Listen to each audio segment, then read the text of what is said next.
Praise the lord, హల్లెలూయా. దేవునికి మహిమ కలుగును గాక. క్రీస్తు యేసునందు నా ప్రియమైనటువంటి దేవుని బిడ్డలైన మీ అందరికీ ఉదయకాలపు శుభములు తెలియచేస్తున్నాను. మన కర్మేల్ రివైవల్ మినిస్ట్రీస్ ద్వారా దేవుడు అనుగ్రహించుచున్న ఈ అనుదినపు అభిషేక వర్తమాన కార్యక్రమాలు మీకు ఆశీర్వాదకరంగా, విశ్వాసపు వృద్ధికి తోడ్పడేటట్లుగా ప్రభు సహాయం చేస్తున్నారని మేము నమ్ముతున్నాం. ఆయన సన్నిధిలో ప్రార్థన పూర్వకంగా దేవుని యొక్క ఆత్మ ఇచ్చినటువంటి ప్రేరణతో ఈ వాక్యాలు మీకు తెలియచేయటం జరుగుతుంది. కనుక మీరందరూ కూడా ఈ మాటలను శ్రద్ధగా ఆలకిస్తూ వాటన్నిటిని మన దైనందిన జీవితంలో అన్వయించుకొని ప్రభు సన్నిధిలో మనం ముందుకు కొనసాగించే బద్దులమై ఉన్నాం. దేవునికి స్తోత్రం, హల్లెలూయా. పిల్లరా, యేసయ్య ఈ భూమి మీద సశరీరుడిగా జీవించిన ఆ దినాలలో ఆయన వెళ్ళిన ప్రతి చోటకి అనేక మంది బహుజనులు అందరూ ఆయన్ని వెంబడించేవాళ్ళు. అలా ఒక సందర్భంలో ఆయన వెళ్ళి సువార్త ప్రకటిస్తున్నటువంటి కొండ మీద కూర్చొని ప్రకటిస్తున్నటువంటి వేళలో చాలామంది ఆయన దగ్గరకు వచ్చారు. 3 రోజుల పాటు కంటిన్యూగా ఆయన వాక్యాలు వారికి బోధించారు. ఆయన సన్నిధిలో ఉన్నారు. తిరిగి వారిని ఆయన ఇంటికి పంపించే సమయంలో ప్రభు వారి మీద కనికరపడి ఆయన వ్రాయబడింది. ప్రభు వారి మీద కనికరపడి శిష్యులతో అంటున్న మాట ఏంటంటే, మీరు వీరికి భోజనం పెట్టండి. అప్పుడు వాళ్ళు, ఇంతమందికి భోజనాలు ఇక్కడ ఈ అరణ్యంలో ఎక్కడి నుంచి వస్తుంది ప్రభువా అన్నాడు. యేసయ్య, మీరు వెళ్ళి వెతకండి ఏమైనా ఉందా. అక్కడ వెళ్ళిన తర్వాత వాళ్ళు కనుగొని యేసయ్యకి చెప్పిన మాట ఏంటంటే, ఇక్కడ 5 రొట్టెలు 2 చేపలు తప్ప మరి ఏమీ లేదు అన్నాను. 5 రొట్టెలు 2 చేపలు తప్ప మరి ఏమీ లేదు అని క్లియర్గా మత్తయి సువార్త 14వ అధ్యాయంలో రాయబడింది. సహోదరి, సహోదరుడా, ఈ రోజున నీ వ్యక్తిగత జీవితంలో జ్ఞాపం చేసుకో, నీవు కూడా ఇదే సెంటెన్స్ ఉపయోగిస్తున్నావా? ఇక్కడ ఇంతే తప్ప మన దగ్గర ఏమీ లేదు, ఇంతే తప్ప. ఇదే ఈ యొక్క మాసం, జూన్ మాసం అనగానే తల్లిదండ్రులకి మరి ఇంత భారం ఏంటంటే, స్కూల్స్ అన్నీ రీఓపెన్ అవుతుంటాయి. స్కూల్స్ రీఓపెను, వచ్చే సంపాదన ఏమో అంతే.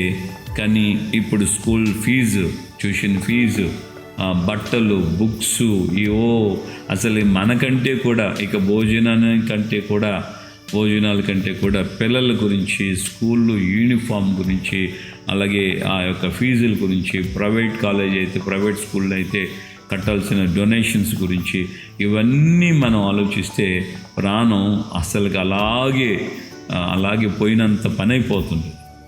సో ఇదే సిచ్యువేషన్ ఈ మాసంలో, జూన్ అనగానే నాకు కూడా ఇలాంటి ఆలోచన తలంపు కలుగుతుంది. ఏమనంటే, నిజంగా అనేక మంది తల్లిదండ్రులు ఈ రోజున ఇదే తప్ప మన దగ్గర మరి ఏమీ లేదు, ఇదే తప్ప మన దగ్గర ఏమీ లేదు.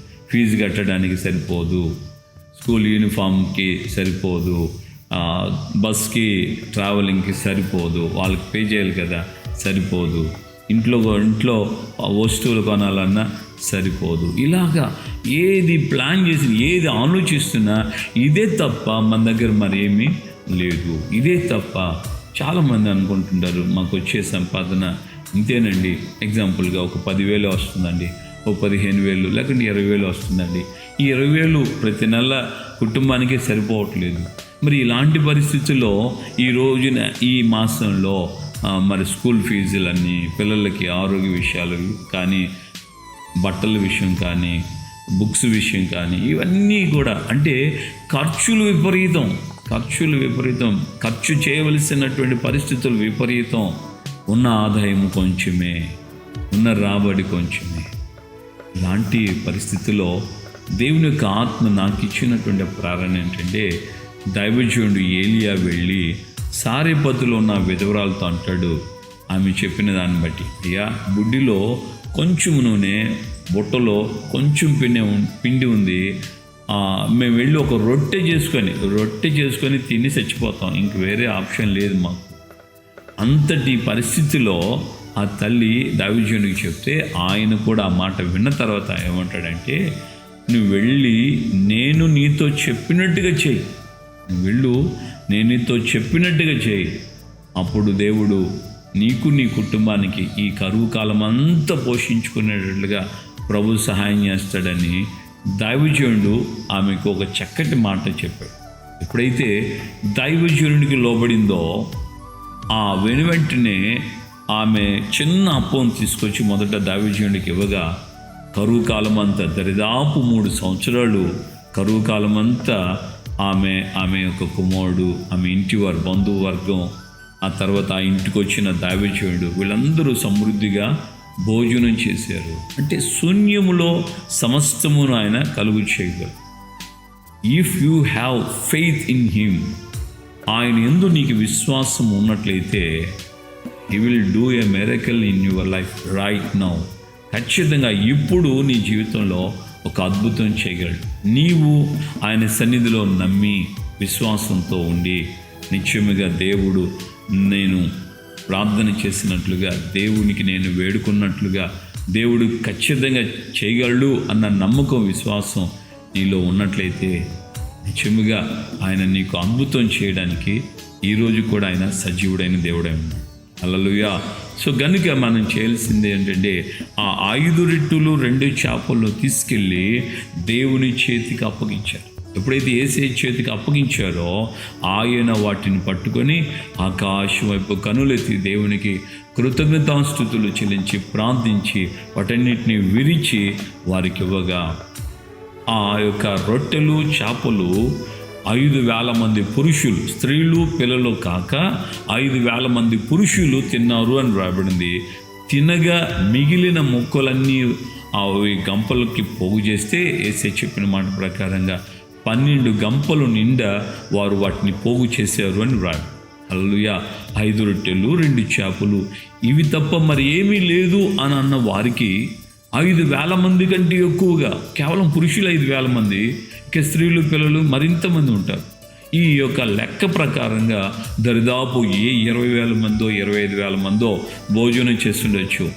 ఎంత పరిస్థితిలో 5 రొట్టెలు 2 చేపలతో వాళ్ళు తినగా మిగిలిన ముక్కులే 12 గంపల నిండా వారు లిఫ్ట్ చేశారని, ఆ 12 గంపలకి పోగు చేశారని మనం చూడగలుగుతున్నాం. సహోదరి సహోదరులారా, దేవుని సేవకుడిగా దేవుడు ఈ రోజున నాకు ప్రేరేపించి ఇచ్చినటువంటి మాట ప్రకారంగా నిశ్చయముగా మీకున్నటువంటి ప్రతి ఆర్థిక వనరులు, మీ ఆదాయం, ఇవన్నీ కూడా నమ్మకంగా దేవునికి చెప్పండి. యేసయ్యా నీ చేతులు పెడుతున్నాను, ఇవన్నీ ఇదిగో నా సంపాదన ఇంత, నాకున్న ఖర్చులు ఇంత, మీరు నాకు సహాయం చేయండి, నాకు జ్ఞానాత్మనివ్వండి, వైజ్గా నేను యాక్ట్ చేయడానికి, వైజ్గా నేను నా యొక్క జీవితాన్ని బిల్డ్ చేసుకొని నడిపించుకోవడానికి, జ్ఞానయుక్తంగా ప్రవర్తించడానికి నాకు సహాయం చేయండి అని నువ్వు దేవుణ్ణి అడిగినట్లయితే నిత్యముగా ఆయన నీకు సహాయం చేస్తాడు. ఇవి తప్ప మరి ఏమీ లేదు అన్న స్థితి నుంచి నీకు సమృద్ధిని ఇస్తాడు. హల్లెలూయా. కాబట్టి విశ్వసించు, అధైర్యపడుకో, కలవరపడుకో. మళ్ళీ నేను ఎక్కడికి అప్పుల కోసం పరుగులెత్తాలి, తెస్తే అప్పులు మళ్ళీ ఎలా కట్టాలి, ఇవన్నీ చింత యావత్తు ఆయన మీద వేయి. ఆయన నిన్ను గురించి చింతిస్తున్నాడు కనుక నీకు ఆయన ఒక అరణ్యములో సైతం ఆయన నీకు త్రోవను కలుగు చేస్తాడు. ఆమేన్. హల్లెలూయా. అరణ్యంలో నీకు అన్ని చుట్టూ అరణ్యం అంత సాఫీగా ఉండదు కదండి, ఎట్టబడితే అటుంటుంది, ఎక్కడ ముళ్ళ చెట్లు ఉంటుందో, ఎటు వెళ్ళాలో, ఎటు ఇబ్బందులు, ఇవన్నీ మనకు తెలిసిన విషయమే. అలాంటి పరిస్థితుల్లో కూడా దేవుడు నీకు త్రోవను కలుగు చేస్తానని ఆయన వాగ్దానం చేశాడు. కాబట్టి ఈ ఉదయకాలం ముందు దేవుని సన్నిధిలో ఆయనకి అప్పగించుకో. ఇవి తప్ప మరి ఏమీ లేదు అన్న స్థితి నుంచి నీకు సమృద్ధిని ఆయన అనుగ్రహించబోతున్నాడు. ప్రార్థన చేసుకుందామా? విశ్వసించు, విశ్వాస నేత్రాలతో చెప్పు, దేవా నిత్యముగా నేను నమ్ముతున్నాను, నువ్వు నాకు అద్భుతం చేస్తావు. ప్రార్థన. ప్రేమగల తండ్రి, మీ పాదాలు స్తోత్రాలు. ఈ ఉదయకాలం ముందు నాతో మాతో మీరు మాట్లాడిన మీ అమూల్యమైన వాక్కుకై స్తోత్రం. నిత్యముగా నా ప్రభు రక్షకుడా, మీరు సెలవిచ్చినట్లుగా నా తండ్రి, ఇక మీ లేఖనంలో రాయబడిన మాట ప్రకారంగా ఇవి తప్ప మరి ఏమీ లేదు అన్నటువంటి స్థితి నుండి సంపూర్ణ సమృద్ధిని తిని తృప్తి పొందగా మిగిలినవన్నీ 12 గంపల నిండా పోగు చేశారు అని రాయబడి. విధంగా ఈ ప్రిబిడలు ఎంతోమంది ఈ మాసంలో వారి యొక్క ఆలోచనలు, అయ్యా వారి యొక్క తలంపులు, అయ్యా వారి యొక్క బాధలు, వారికి ఉన్నటువంటి పరిస్థితుల్లో నలిగిపోతున్నారయ్యా. ఎటుగా వెళ్ళాలో, ఏం చేయాలో, ఎవరి దగ్గరికి వెళ్ళి చేయి చాపాల్సి వస్తుందో అన్న పరిస్థితుల్లో నీ బిడ్డలని చుట్టుముట్టి ఉన్నాయి.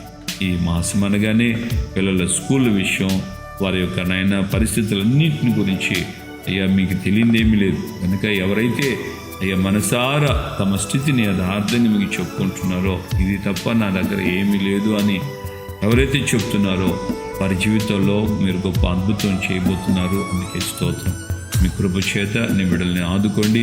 ఈ ఉదయకాలపు దీవెనలతో, ఈ ఉదయకాలపు ఆశీర్వాదాలతో ఈ యొక్క నాయన దినము, ఈ మాసం నీ బిడ్డలకు కావలసిన సమృద్ధిని మీరు అనుగ్రహించి ఘనత, మహిమ, ప్రభావాలు మీరు మాత్రమే పొందమని యేసయ్య పరిశుద్ధ నామములో ప్రార్థన చేసి పొంది ఉన్నాము తండ్రి. ఆమేన్.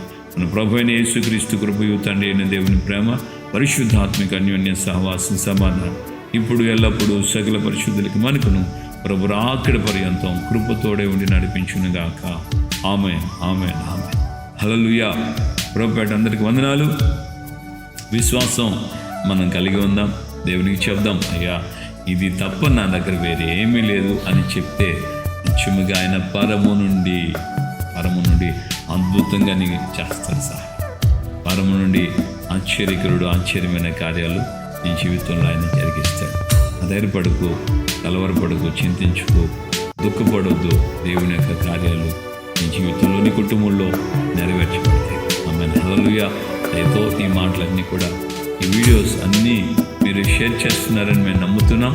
అలాగే మరింతగా ఈ దినపు వాక్యాన్ని కూడా మీరు షేర్ చేయండి. అద్భుతంగా దేవుడు అనేక హృదయాల్ని ఆయన బలపరుస్తాడు. వారి జీవితాల్లో, వారి కుటుంబాల్లో కూడా దేవుని కార్యాలు జరుగుతాయి. ప్రభు మనకు తోడుగా ఉన్నారు.